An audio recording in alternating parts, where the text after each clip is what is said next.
Hola, ¿qué tal? Saludos y bienvenidos un día más a Euronews Hoy, bienvenidos a la redacción de Euronews. Estamos aquí trabajando para ofrecerles toda la actualidad de la jornada y de las últimas horas y vamos ya con nuestros titulares. La Unión Europea aprueba el Gran Pacto para la Recuperación. Por primera vez en su historia, las subvenciones se financiarán con emisiones de deuda conjunta. Es un gran acuerdo para Europa y España, dice Pedro Sánchez. Según el presidente del gobierno español, se ha escrito una página brillante en la historia de la Unión Europea. El ocio nocturno y las reuniones familiares son los principales culpables de los brotes en España, que ascienden a 201. El ministro de Sanidad vuelve a llamar a la cautela. Breve visita de los reyes de España a Cataluña, limitada por los brotes de coronavirus y criticada por los supuestos negocios ocultos del rey emérito. Oxígeno para el sector gastronómico peruano. Los restaurantes reabren sus puertas. En Argentina, Buenos Aires también empieza lentamente a recuperar el pulso. Los primeros ensayos clínicos de la vacuna experimental de la Universidad de Oxford confirman que genera inmunidad frente al coronavirus. Cansados pero contentos, los líderes europeos aprueban el Gran Pacto para la Recuperación. El plan supone 390.000 millones de ayudas directas para estimular la economía europea y hacer frente a la crisis de coronavirus. Este es un buen pacto, un pacto sólido y, lo que es más importante, es el pacto adecuado para Europa en este momento. Hemos dado un paso histórico del que podemos estar orgullosos. Pero nos queda otro paso importante. En primer lugar, tenemos que trabajar con el Parlamento Europeo para asegurar el acuerdo.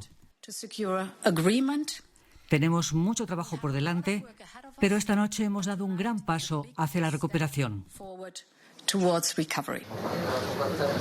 El acuerdo contempla un fondo de reactivación para paliar los daños económicos con 750.000 millones de euros y un marco financiero para los próximos 7 años de más de 1 billón de euros, el mayor salto de la Unión Europea en su modelo presupuestario desde hace 30 años. En esta ocasión conseguimos cambiar una cosa fundamental unidos sobre la mesa de nuestra iniciativa, que es pedir juntos un préstamo y tener verdaderos mecanismos de transferencia y solidaridad presupuestaria que no existían antes.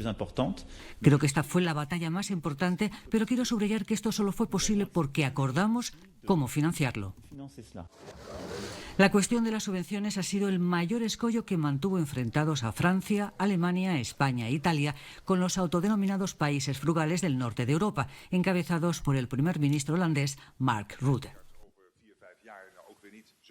Medios de comunicación, a los periodistas que... Es un gran acuerdo para España y para Europa. Así ha resumido el presidente del gobierno español, Pedro Sánchez, el compromiso alcanzado en Bruselas sobre el Fondo de Recuperación.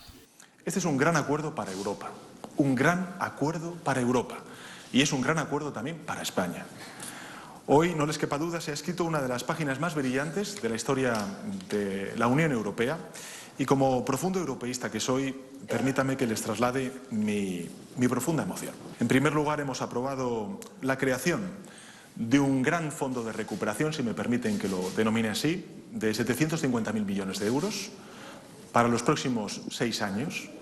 Para que se hagan ustedes una idea de las magnitudes de las que estamos hablando, 750.000 millones de euros representa el 60% del Producto Interior Bruto de nuestro país en 2019. Y el 4,6% del Producto Interior Bruto europeo. Si algo en consecuencia está demostrando esta decisión, es precisamente que Europa ha tomado una respuesta unida, una respuesta común a una crisis, la de la COVID, que afecta en su triple vertiente, la sanitaria, la económica y también la social, a todos en mayor o menor intensidad. Agotados pero satisfechos, los líderes europeos abandonan Bruselas con la misión cumplida. Un presupuesto sin precedentes y luz verde al Fondo de Recuperación. En términos generales, han acordado un gasto de más de 1,8 billones de euros por un periodo de 7 años. 750.000 millones en ayudas al coronavirus, de los cuales 390.000 millones de euros se destinarán a subvenciones y 360.000 millones a préstamos. Las cifras representan un compromiso de todas las partes, muy elevado para algunos, demasiado escaso para otros, y todavía hay incertidumbre sobre cómo se repartirá el fondo. La única área que me preocupa es el mecanismo del Gobierno para el Fondo de Recuperación, donde los desembolsos aún tendrán que ser decididos casi por unanimidad. Tiene que haber una opinión del Comité Económico y Financiero. Si hay reservas de cualquier Estado miembro, entonces irá al Consejo Europeo. Sigue siendo un proceso muy intergubernamental, lo cual es problemático. Dados los obstáculos a los que se enfrentó este acuerdo y las asperezas que generó, según algunos, el pacto ha abierto sin duda una página en la historia de la Unión Europea. Recuerdo nítidamente la crisis financiera, la crisis de la deuda soberana, que luego se convirtió en una crisis del euro. Básicamente se tardaron 4 años en crear el llamado ESM, el Mecanismo de Estabilidad Europea.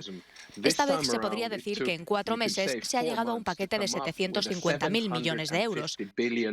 Por tanto, esto ha profundizado la integración europea de una manera sin precedentes. Sin embargo, es posible que la euforia entre los líderes nacionales no dure mucho. El paquete financiero aún debe ser aprobado por el Parlamento Europeo y no se descartan que surjan zancadillas.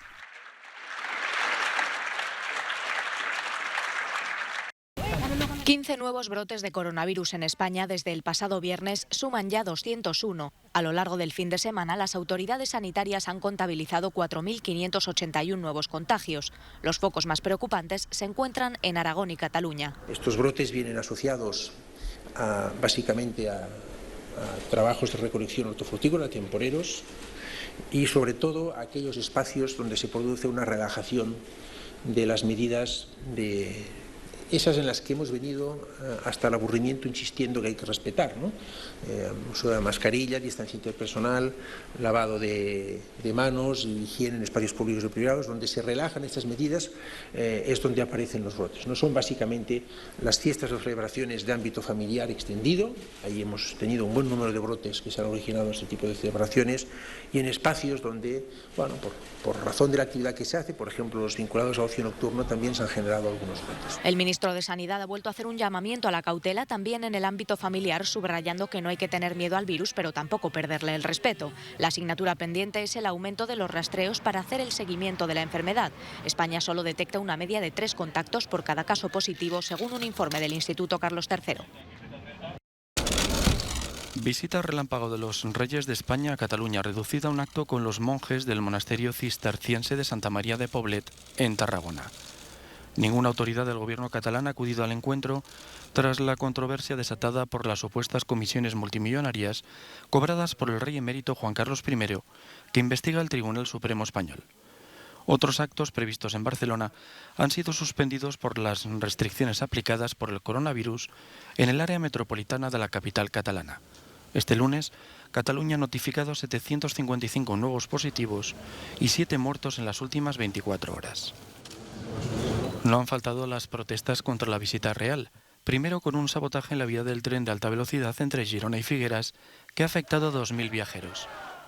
Más tarde, en las inmediaciones del monasterio de Poblet, con 2 centenares de manifestantes, convocados por las principales organizaciones independentistas. Los Mossos de Escuadra han informado de una detención. Paralelamente, un grupo de personas ha dado la bienvenida a los monarcas.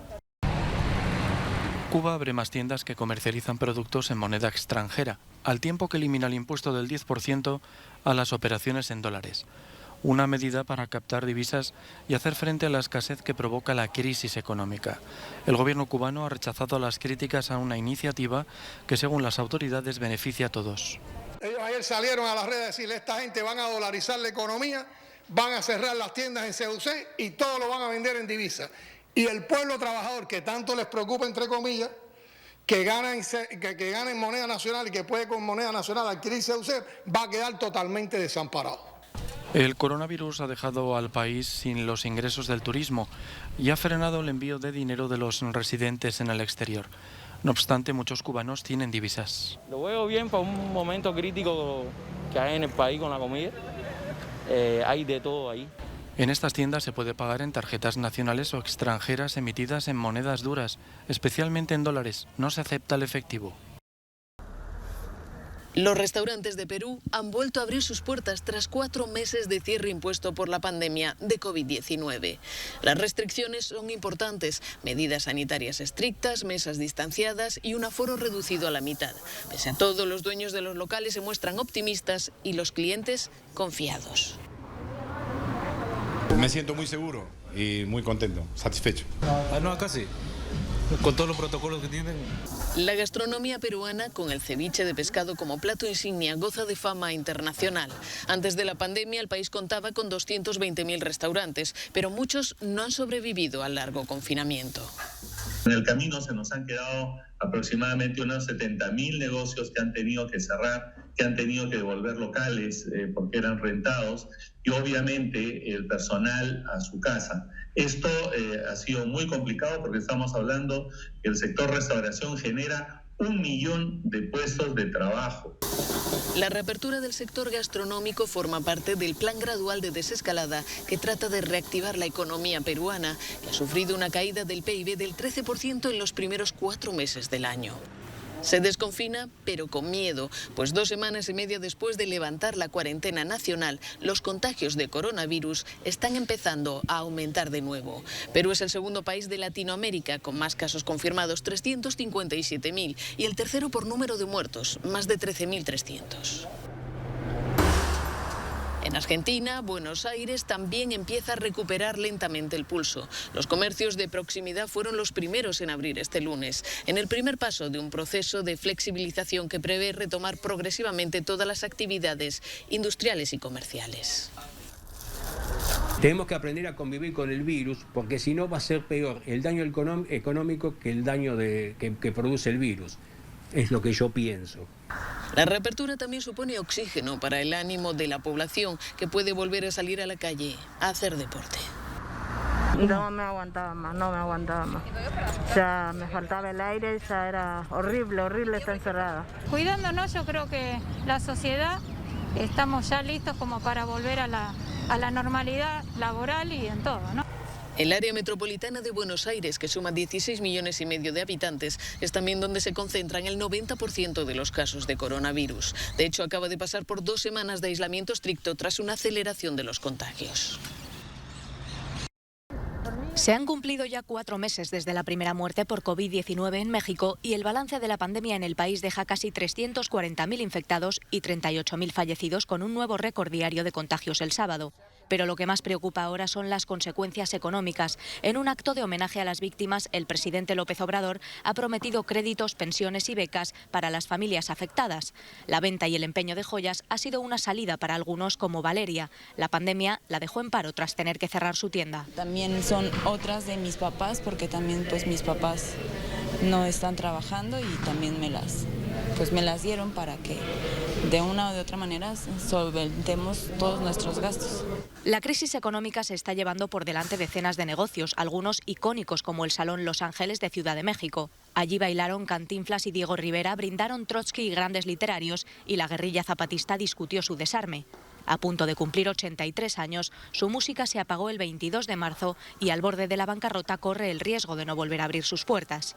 No queremos que esto muera, porque esta es nuestra casa, esta es nuestra vida, y el poco tiempo que yo tenga, quiero continuar bailando. La pandemia vino a detonar totalmente el hecho de no poder continuar por estar cerrados. Entonces ningún proyecto puede avanzar si no puede uno generar ingresos. La que sí está preparada para reabrir es la Iglesia Católica Mexicana, aunque solo al 25% de su capacidad. Confinados desde el 23 de marzo, los mexicanos, una población mayoritariamente católica, podrán volver a los templos respetando las medidas de seguridad. ¿Estamos más cerca de vencer a la COVID-19? Una posible vacuna, que está siendo probada por investigadores en Oxford, ahora muestra signos de que es segura y desencadena una respuesta inmune dual. Anticuerpos neutralizantes protectores y de células inmunes T que atacan al virus. Todos respondieron de la manera que esperábamos, desencadenando ambas armas de la respuesta inmune. No solo los anticuerpos neutralizantes, que también inducen otras vacunas, sino también la inmunidad celular, por lo que es muy satisfactorio y alentador. Esperemos que esta vacuna funcione. Los investigadores comenzaron a probar la vacuna en abril con unas 1.000 personas. la familia Viney, que vive cerca de Oxford, entre ellas. Katie, Tony y su hija Rhiannon se ofrecieron como voluntarios para los ensayos. La noticia de que la vacuna podría funcionar es motivo de orgullo para ellos.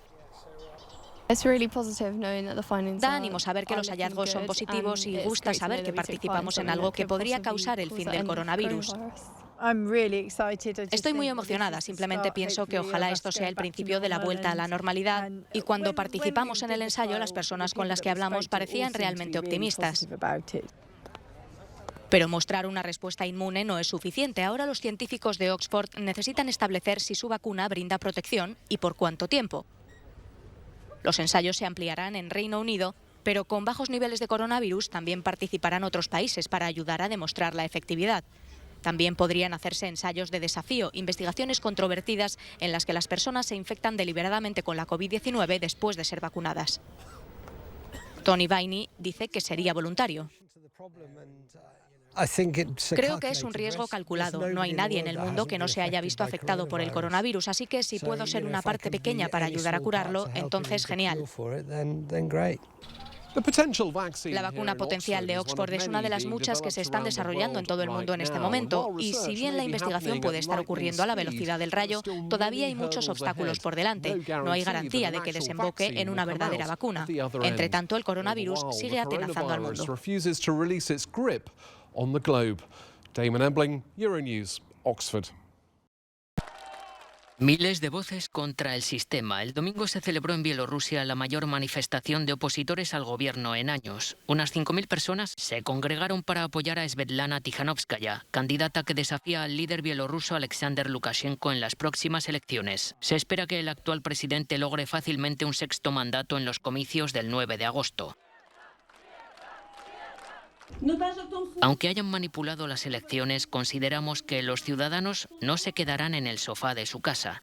Se levantarán e irán a proteger sus correspondientes votos.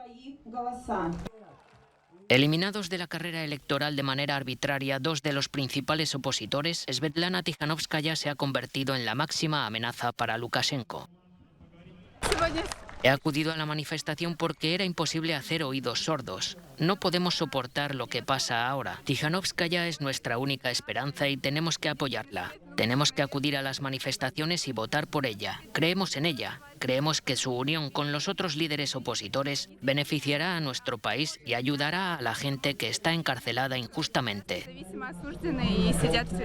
La oposición se enfrenta a un dirigente que ha sido acusado de misoginia y autoritarismo y criticado por su gestión de la COVID-19. Desde el pasado mes de mayo, más de 1.000 personas han sido detenidas en Bielorrusia por participar en protestas, según el Centro de Derechos Humanos Viasna. Lukashenko ha evitado cualquier medida de cierre parcial o total contra el coronavirus, pero aún así, las consecuencias económicas de la pandemia han afectado gravemente a la economía del país.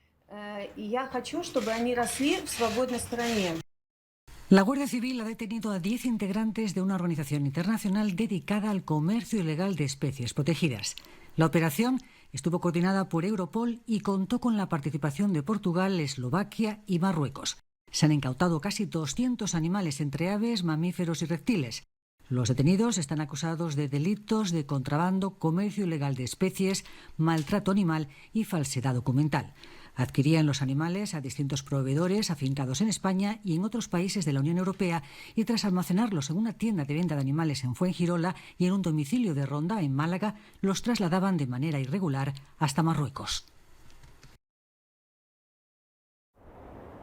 Si no los protegemos, desaparecerán. Los científicos avisan del grave peligro que corren los osos polares. Un estudio señala que la mayor amenaza para el gran plantígrado blanco es la destrucción de su hábitat natural, ya que la capa de hielo del Ártico se derrite y su tamaño se reduce a un ritmo vertiginoso. Hoy un oso polar puede sobrevivir muchos días sin necesidad de ingerir alimento, pero el calentamiento global que merma la superficie de las masas polares hace que cada vez le resulte más difícil encontrar presas con las que alimentarse y que pierda peso, un hecho que conlleva un descenso importante en su esperanza de vida.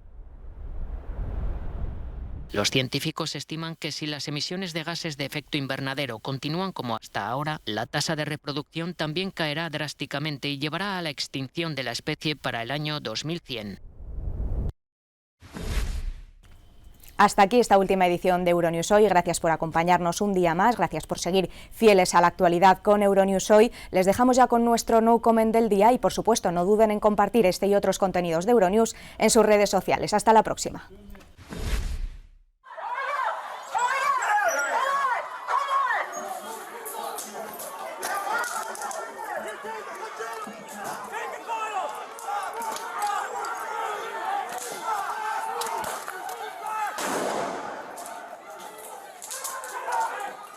Get that guy behind!